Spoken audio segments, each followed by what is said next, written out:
Assalamualaikum. Halo anak-anak. Bagaimana kabarnya hari ini? Baik, sehat kan? Nah, ada pepatah nih yang mengatakan tak kenal maka tak sayang. Maka dari itu izinkan kami untuk berkenalan terlebih dahulu ya. Perkenalkan, nama saya Ratu Ayu Wulandari, bisa dipanggil Bu Ratu. Perkenalkan, saya Putri Dawati, bisa dipanggil Bu Putri. Saya Oviva Octavia Nurromadoni, bisa dipanggil Bu Ovi. Dan saya Nera Feriska Suhana, bisa dipanggil Ibu Nera. Nah, di sini kami akan menjelaskan materi tentang menyimak dialog. Nah, pada video kali ini kita akan menjelaskan menyimak dialog, tujuan pembelajaran, menyimak video dialog, dan bagaimana menganalisis video dialog. Yuk langsung saja ke penjelasannya.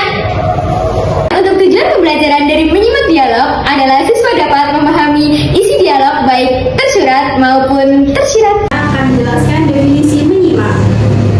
Tarigan mengungkapkan bahwa menyimak adalah suatu proses kegiatan mendengarkan lambang-lambang lisan dengan penuh perhatian, pemahaman, apresiasi, serta interpretasi untuk memperoleh informasi, menangkap isi ataupun pesan, serta memahami makna komunikasi yang telah disampaikan sang pembicara melalui ucapan ataupun lisan.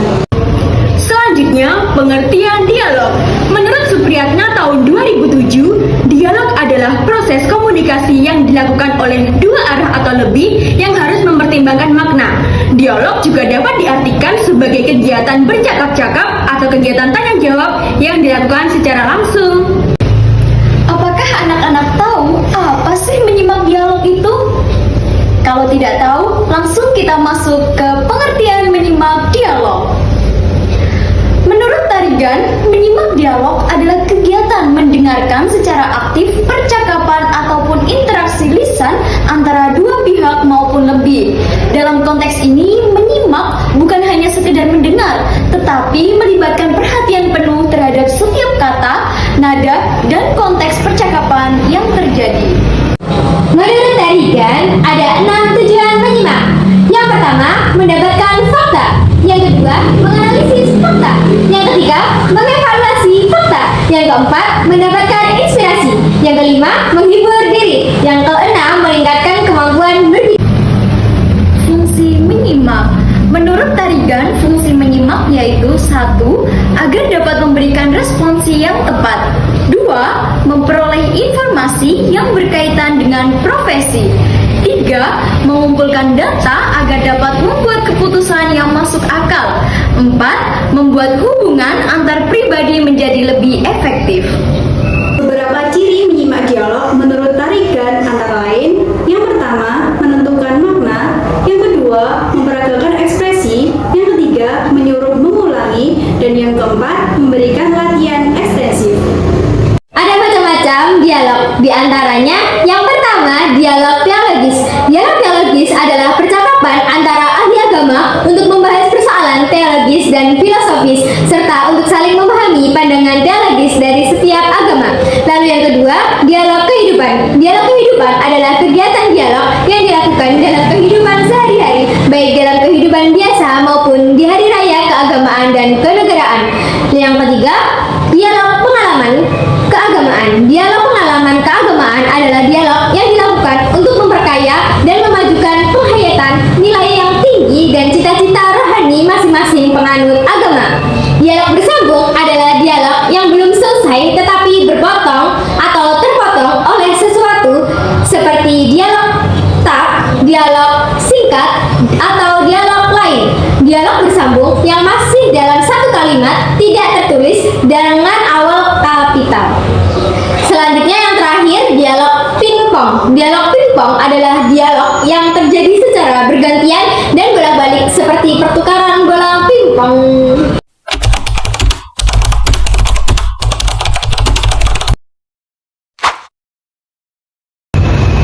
Lu dari berapa? Ini nomor 5. Dari punya kamu lo salah. Apa yang salah? Yang benar gimana emangnya? Katanya beli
disabilitas kok bisa melecehkan gitu sih? Aku nggak paham.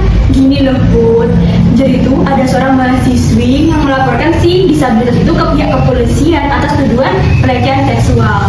Nah, si disabilitas itu tidak memiliki kedua tangan. Nah, waktu dilaporkan ke pihak kepolisian, si disabilitas itu mengklaim bahwa tuduhan itu adalah fitnah.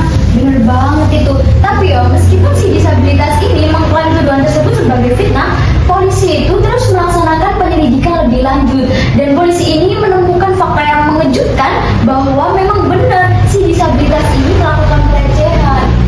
Bahkan ya, sekarang itu katanya bertambah 2 korban lagi loh.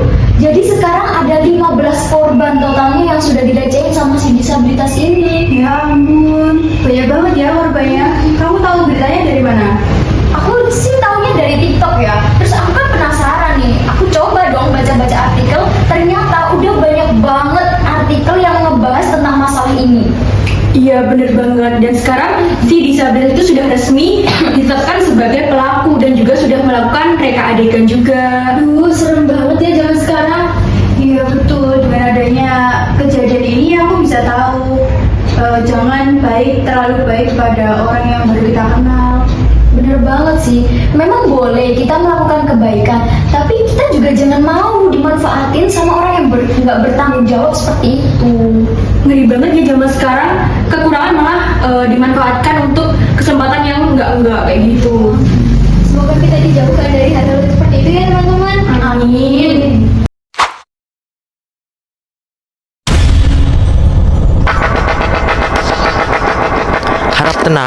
Harap tenang semuanya. Kepada saudara korban, dipersilahkan menceritakan kronologi kejadiannya. Oh iya Pak, jadi gini, sekitar jam 6:30 itu saya lah masih jagai warung apa yo.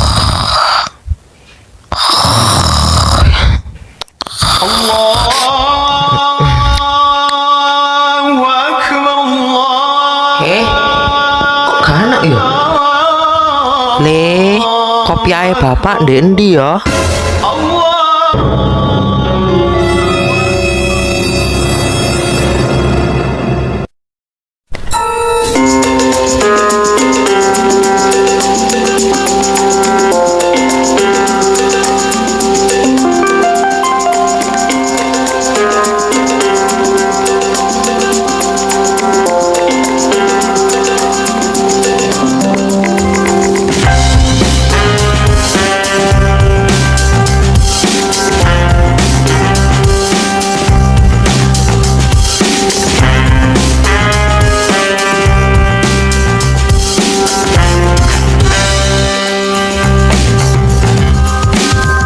Wis tak gawe tibake 50 loh 150. Hah?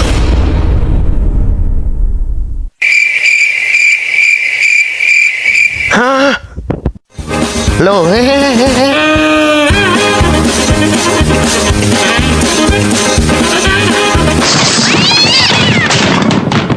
Begitu Pak. Oh baiklah.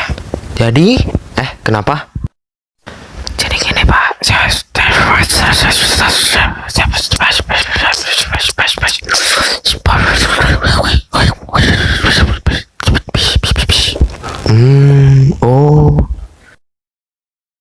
setelah berdiskusi cukup panjang, kami memutuskan untuk menjatuhi tersangka dengan hukuman sebesar 3 tahun penjara.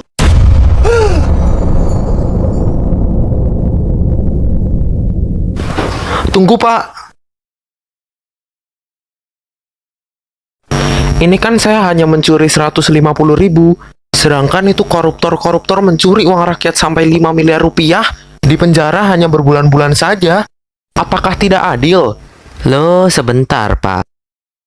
Anda merugikan satu orang sebanyak 150.000, benar? Nah, para koruptor itu merugikan seluruh rakyat Indonesia sebanyak 5 miliar rupiah. Yang mana rakyat Indonesia itu berjumlah sekitar 268 juta jiwa. Jika 5 miliar rupiah dibagi 268 juta jiwa, maka para koruptor hanya merugikan satu orang sebanyak sekitar Rp18 saja. Bukankah lebih besar Anda?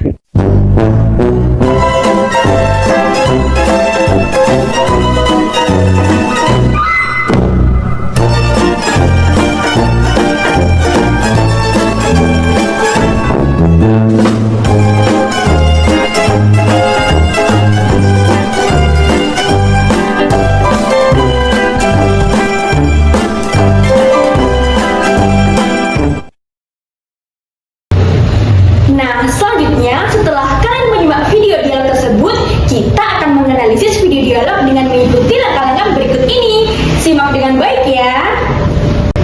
Langkah yang pertama, yakni mencatat hal-hal yang penting dalam dialog.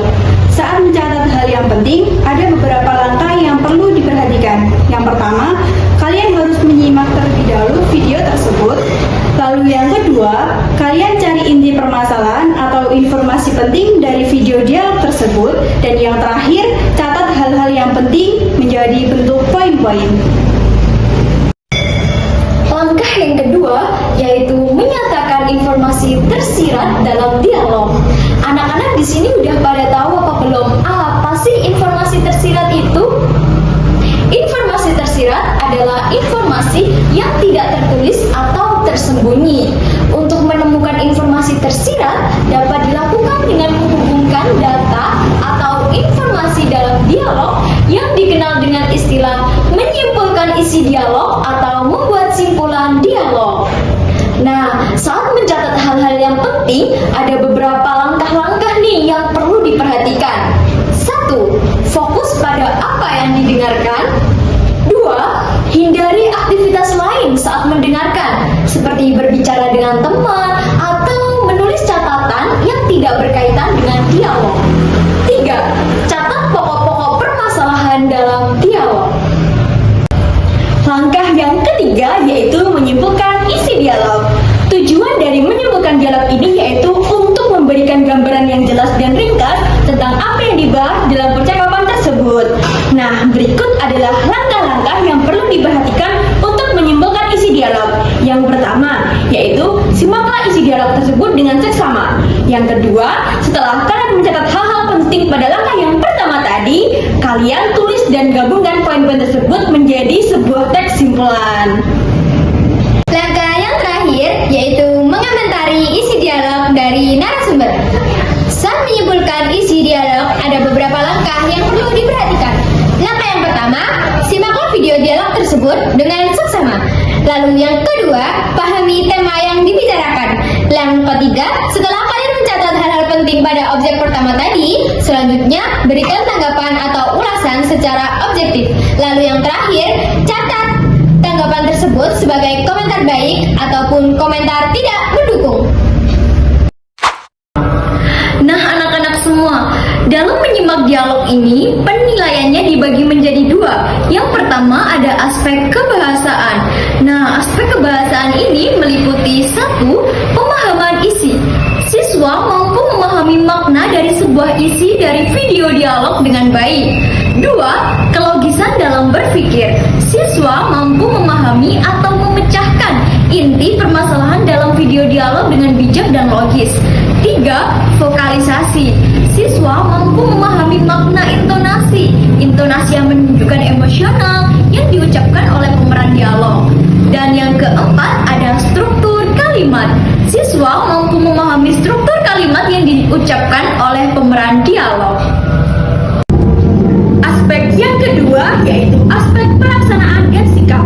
Yang pertama, menghargai. Siswa mampu menghargai penjelasan yang disampaikan oleh guru. Yang kedua, konsentrasi atau kesungguhan. Siswa mampu berkonsentrasi menyimak dan mengerjakan penugasan yang diberikan dari guru. Yang ketiga, kritis.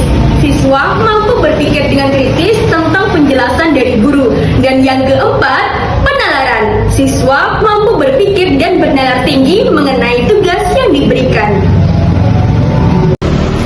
Gimana nih? Anak-anak sudah semakin paham kan? Itu tadi adalah penjelasan mengenai pembelajaran menyimak dialog. Semoga dengan video pembelajaran ini bisa membuat anak-anak semakin paham dan juga semakin mengerti tentang menyimak dialog. Nah, jawaban kalian bisa kalian kirim pada komentar di bawah ya. Sampai jumpa.